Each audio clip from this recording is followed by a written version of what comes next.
Okay, hello friends. Welcome back to a Kirby Russia live stream. Previously, I was talking about some of my business experience in making a product in Russia, but now I've been asked many times by people about how they can join the Russian military to get citizenship, because they saw that Putin really signed into law more officially that is the case. But the thing is, I have to connect this whole thing about joining the Russian military as a foreign person to my experience on a reality show. It was a reality sort of YouTube project connected to the radio station I used to work at, which put us in the army for a week. So I know what it's like to be in the Russian army for 1 week, and I'll get to my experiences pretty soon, because it is not an easy thing to do. Overall, I just found out from someone in the know, and confirmed it, that really, to join the Russian military as it stands now, you kind of have to go through people you know. So even though it sounds like it's an open system, you'd have to get into contact with someone like Russell Texas Bentley, or someone who's on the inside. It's kind of like, don't take this the wrong way. This is a negative example, but it's an example that makes sense. It's a little bit more like the whole made man thing in the mafia. Like, you kind of have to show who you are and know the right person, and then eventually you sort of get invited to become a made man and live the life. And again, the mafia is a very negative thing. The Russian military, I'm not saying it's evil or anything like the mafia is. I'm just saying that so you have to be sort of initiated into it by people you know. That's the comparison, okay? So don't mix my words. I'm not saying it is like the mafia in the other ways, because the mafia is a criminal organization, and the Russian military is definitely on the right side of history, as we speak today. So, one of the other things is that essentially I was again told that there's really, then you don't really go into, because if you don't speak Russian as a native language, you get shoved into either the Serbian group or the Pitnashka group. Pitnashka, I think, is in reference to 15. 15 what? I don't know. When I first read it without my glasses on, I thought it was connected to the word, which would be like a pyatnishka or a pitno, which is like a stain. So I thought that was some sort of dark humor of where they were sending especially Africans and Venezuelans to the stained division.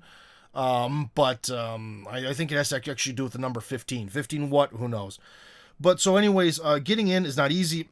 And another thing that people should know is that they would have to enter on a tourist visa. They would have to enter by flying to Russia on their own.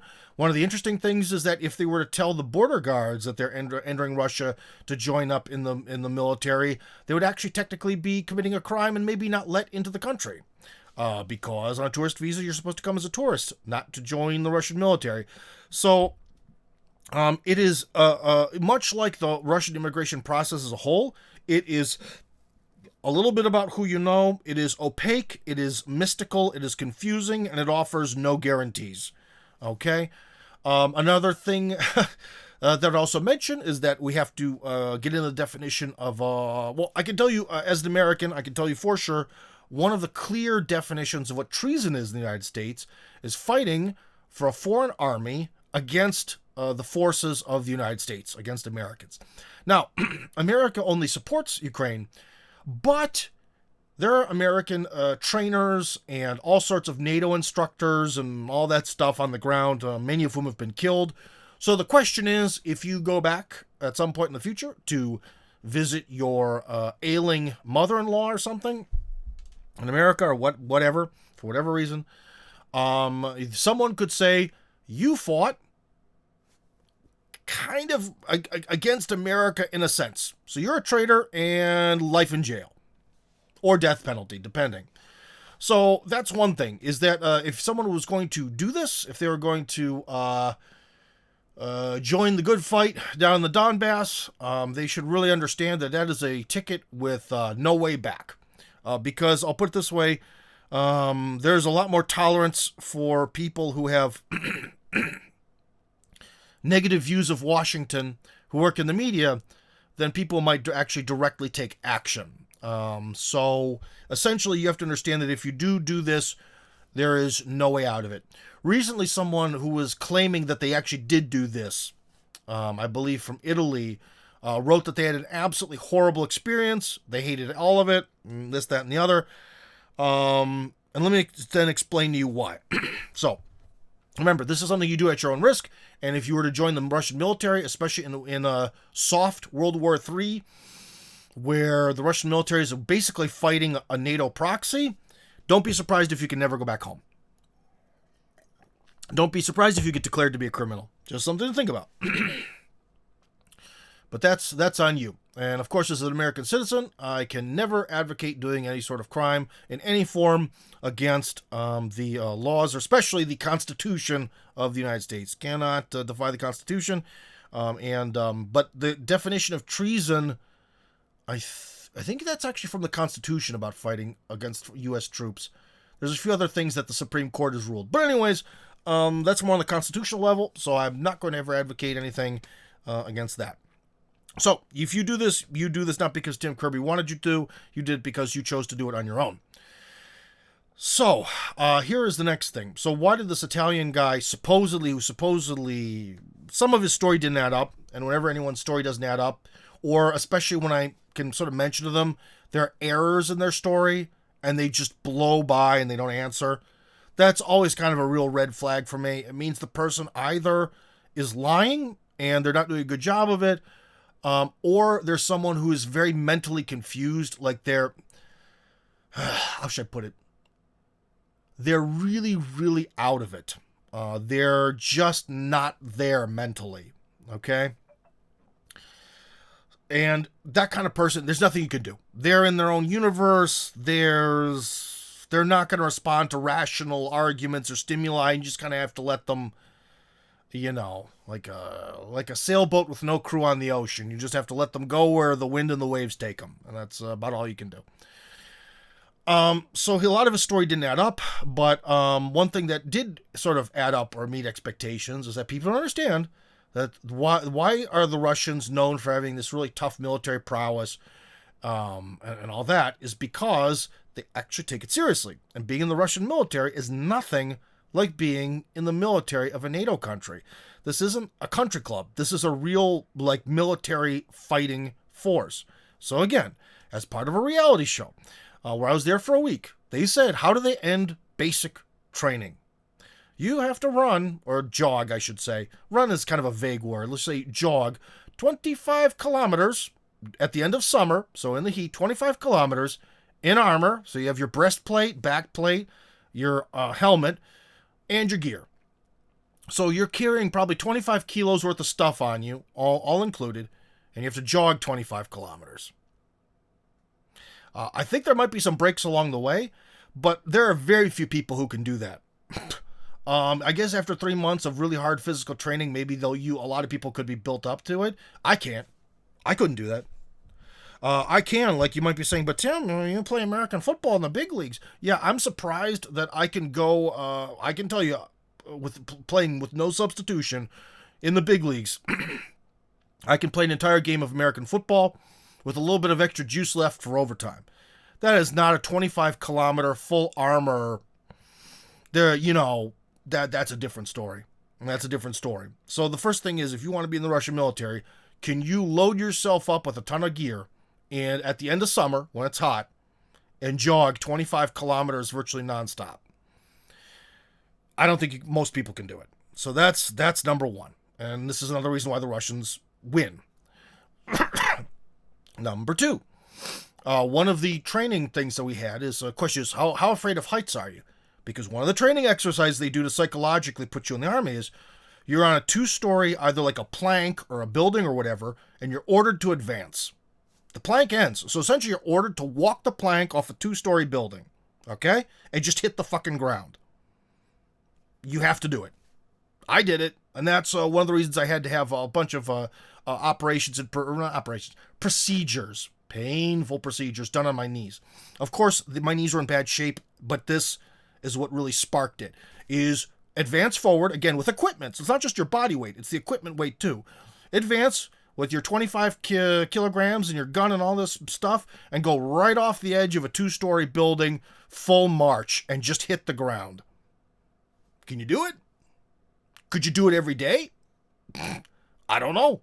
It sure effed up my knees, because after that, I think it was part of the obstacle course, Because after that, there was something that was actually not that hard on the obstacle course, but I heard a inside my knee, and I was done. That was it. I was just completely out of it. And this reality show happened before my American football career, so maybe I could have done better, but,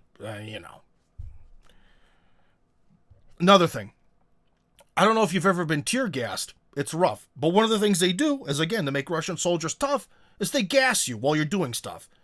Because remember, part of with war is being able to stay calm and cool and collected and not panic and be aware of who's here and who's there and what's going on. Well, you know what's a good way to test people's ability to panic is making it so they can't breathe while they're fighting. Because with tear gas, although it burns, what it really does is it kind of gives you this feeling of like you're breathing, but there's no flow. There's no oxygen. And so your mind immediately panics like, holy shit, the lungs are moving, no fuel is coming to the brain, and you're like, wow. So again, this is a thing. Do you think you can do some sort of like combat training where you're getting gassed? That's the one thing I could do. I could handle the gas, despite the fact that I have kind of bad lung capacity. That didn't. It's weird what I'm afraid of and what I'm not afraid of. Water, I'm scared shitless about water. That's for sure. Jumping off the 2-story building, the gas and all that. At some point, there's another psychological thing, which apparently for a certain percent of the population is terrifying. For me, it wasn't. Is they make you go in a trench and they drive a tank over the trench. So you have to wait for the tank to come, and then you get out and you throw a grenade at it. I actually hit. So that was like the one thing I was actually able to really do at a satisfactory level, was the whole like wait for the tank to drive over you and hit it with a grenade thing. Because otherwise, again, you have to put things into context. Is I'm able to play American football here in the big leagues, but at the time, a lot of the stuff I couldn't do. I've got now the old man's disease, also known as arthritis. And one of the things that you also have to do is meet the standards for being able to load a magazine quickly. And I remember, this is kind of how I found out I had arthritis. I remember as a kid, I could load a magazine really quickly. Well, now I can't. In fact, if I really try to do it really fast, I could feel like the pop of the, what would that be, tendon or ligament in my hand. And like, I just can't. Like, I can't. It's not a psychological thing. It's not that I'm stupid. I can't load a magazine to meet their standards.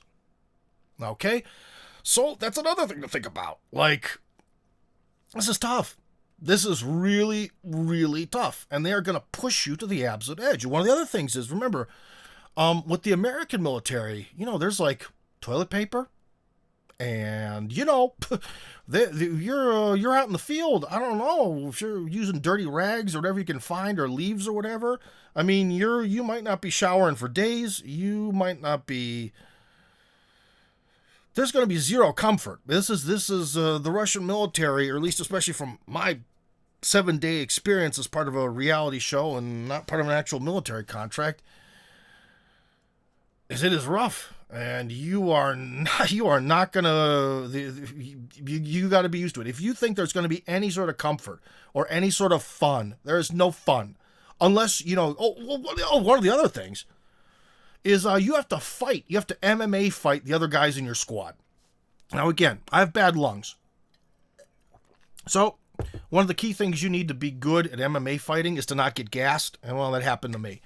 So, no one was able to knock me out or make me tap, but I really didn't have the lung capacity to get to them. I only sort of have a little bit of muscle mass now from American football. But so anyways, you're MMA fighting. You're fighting, bang, bang. I'm hitting the guy, they're hitting me. I wasn't able to knock anyone out. They weren't able to knock me out. But for these people who write to me, are you really ready to MMA fight some guys? And 3 guys in a row. Are you ready to scrap? Are you ready to maybe get choked out or get your brains bashed in or whatever? Be it, although we had the 4-ounce gloves on or whatever it is. It's one of these things where I think a lot of people who are writing me about, I want to join the Russian military, and I don't think you get it. This is a real deal fighting force. Okay? And so anyways, I'll put it this way. I lost every match I had. No one could knock me out. So that's a good thing, I guess. But that's tough. That's tough. I don't know. Let's see. Maybe there's some things in the comments.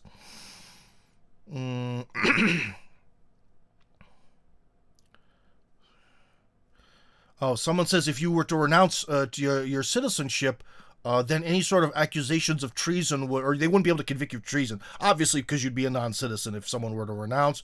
That's up to them. But even advocating that people renounce their citizenship could also be a crime. So we're not going to do that. If you're serious about joining the Russian military, learn to speak Russian first. Oh yeah, that's another thing. Because remember, by the time I was on this reality show, my level of Russian was maybe not as good as it is today, but it's still quite good. And even then, it is not clear because a lot of if you think about it, oh man, like if you think about the U.S. military, you get into all this like terminology, like how often would you hear as a foreign person about face? It's pretty. That'd be like the first time you'd hear that is in the military, or the whole like the Semper Fi thing, or MRE being your meals ready to eat or whatever. There's a lot of terminology that goes into this thing, and if you're not familiar with at least half of it, man, you're gonna be in a nightmare realm. So again, it's kind of like I'm surprised no one has any message. There's a lot of people watching, yet no one is commenting. What is with you guys? How about you just comment? Nothing is harder than trench warfare. I guess I don't quite see how that connects to anything, Albert, but yes. But so anyways, about this sort of experience I had is that it is merciless. It is unstoppable. You get like 6 hours of sleep per day, and you have to make it 3 months. And then after 3 months, what I understand is if foreigners do, then they have to serve They just have to serve a 1-year contract on the front lines, and then after that, I think is when they get citizenship. So again, this is a real serious commitment, and I cannot underscore to you how much rougher the Russian military experience is. There's a reason why Russia has this sort of legendary mystique about being a nation of warriors, because the standards are really high. They're crazy high. Like, what is it? They actually, gosh, I forget. The standards in the American military keep going down and down. Like, I think they actually wanted to eliminate pull-ups or whatever because a lot of people couldn't do them. Trust me, I don't care what your situation is, they'll make you do pull-ups here. I don't care if you're fat. I don't care if it's like me where I have arthritis and bad ligaments. Your ass is pulling up, all right? And they'll find a way. The only thing I can say that was maybe easier than in the American military is I asked the sergeants, because it was part of this, show, well, what do you do? What kind of aggression training do you do? Like, what do you mean? The stuff where you teach people to build up their killer instinct or desire to kill, like in the American military. They're like, there is no such thing. I was like, what do you mean? It's like, nothing. So it's kind of a different mentality where there is no, like, they build up people's toughness, but they don't really build up people's desire to want to fight. So that was maybe the one thing that's a little bit different. Also, the amount of yelling, I mean, it was there, but it wasn't like your, what would it be? That movie Full Metal Jacket, if you remember that, it wasn't like that. So yeah, and the food was pretty decent actually. That's the thing. Everyone says Shaigu brought the food. The food was good. But so anyways, for those people who are really interested in doing all of this, I hope you watched this program here, this video to the end. Because you are in for, like, again, I'll put it this way. It's more like you should think not about joining the army, whether you're like Italian or French or whatever. You don't think about joining the military. You should think if you're joining the Russian military, could you make it in the special forces? Could you make it as like an Army Ranger or something, or a Navy SEAL or whatever? Some sort of more elite unit that has this very illustrious history and has really, really crazy high standards. Could you make it in that? If you are absolutely sure you can't, which I couldn't, that's for damn sure, then you really shouldn't do it. That's all I'm going to tell you, man. And again, if you've never been punched in the face, it's a wake-up call. Like, if you've come from your whole life of being sort of like, I don't know, an office worker, or you've never been in violent situations, and you're just thrown in the fucking octagon to fight for your life, man, you got to be used to this kind of thing before you try this stuff. That's all I'm going to tell you. Advocation of renunciation or renouncing is not a crime in the U.S. You pay your $3,000, I thought it was $4,000, whatever, at the U.S. Embassy to clear your total assets and pay the evil tax. Blah, blah, blah, blah, blah. Okay, well, there you go. They punch you U.S. passport, give you a renunciation certificate. Well, the thing is, Christopher, I really want to hopefully, with the exception of being able to make a run for, like, being a governor here, that's about the only thing that would make me renounce my U.S. citizenship, is if I could actually try to become like a governor or something, because at that point I'd have to. But otherwise, I'm not ashamed of being American. I never will be. So on my grave, it'll say something like Russia or American Russian or Russian American or something, and I'll be happy with my hybrid status.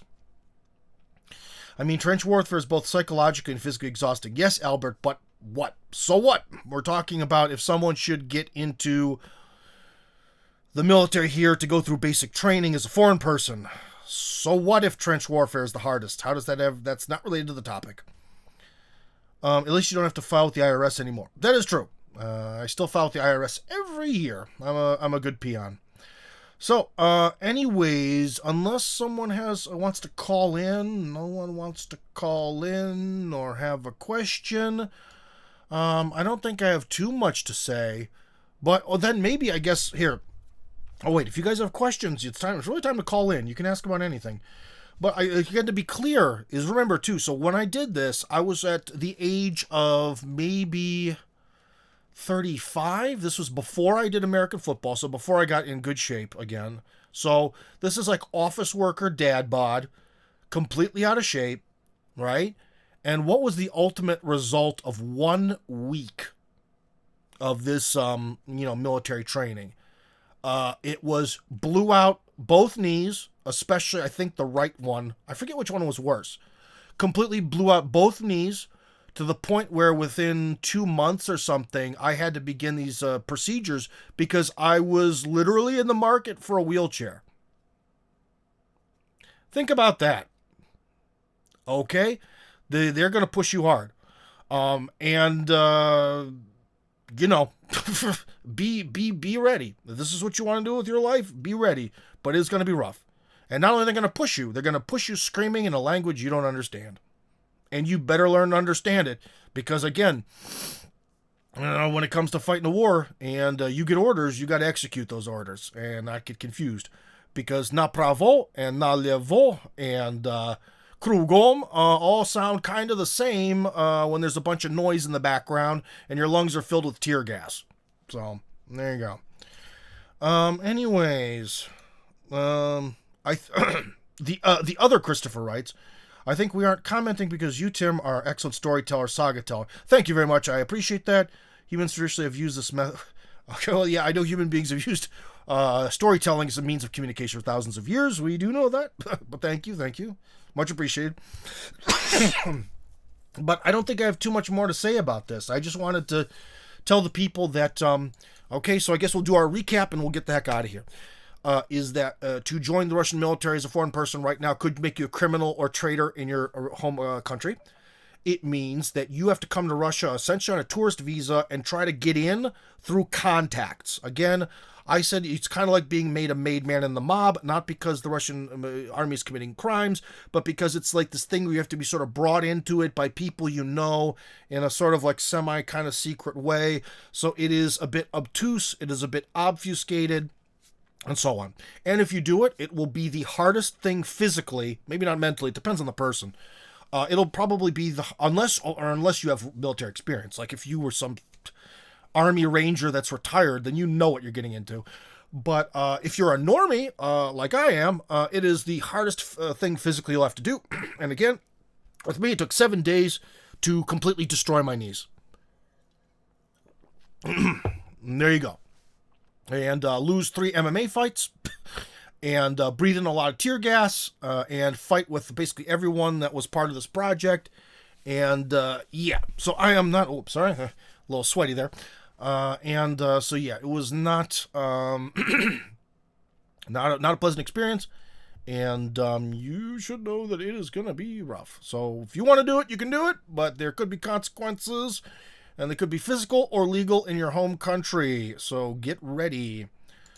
Sorry, I was just agreeing with you on the toughest Russian military. Oh, okay, well, there you go. Renouncing one's citizenship gives heavy-duty consequences if you don't get a good backup plan. Well, you have to have citizenship somewhere. As I tell people, you should really have citizenship, especially if you want to buy real estate in a particular country. I think that is almost necessary because people get burnt on that all the time. Anyways, guys, no one wants to talk to me, so I'm going to... Oh, there's something else. The narrative actually changed how humans think. What we call self-aware consciousness is a product of that. If you carefully read the Iliad, the people in it and acted almost like schizophrenics. Maybe. Oh boy, that's unfortunately, guys, when it comes to memory, that is where Timbo, your buddy, is not the strongest. Especially the details of fine ancient literature. So, yeah, that's not going to go. But about schizophrenics, another thing is, if you want to know, I got the lowest entry score.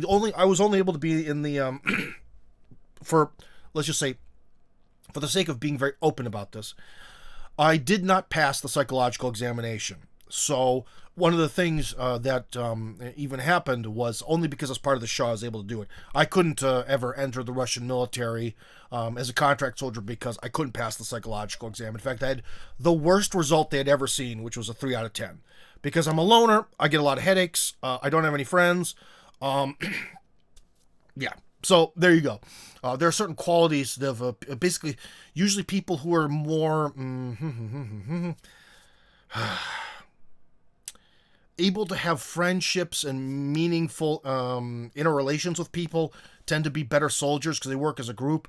Whereas I was recently referred to as Russia's ultimate Sigma male by some people who found one interview I did funny.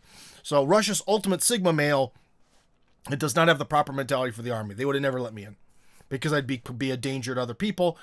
And they're probably right, because Big Daddy thinks about number one. And even the sergeant said, why do you only do things correct if I explain to you on an individual basis? Is it because you're American? My answer was, I don't know, probably. So the sergeant said that I was sort of a real pain in the ass because everything with me had to be done on this like sort of separate individual basis in order to get results. And he was like, you're just dragging us down. Sorry. Tim, destined to be an army cook. Well, if that's probably the one thing I could do, because it's just you and the potatoes, man. It's you and the potatoes. So anyways, friends, I'm gonna vanish. I'll stop recording now.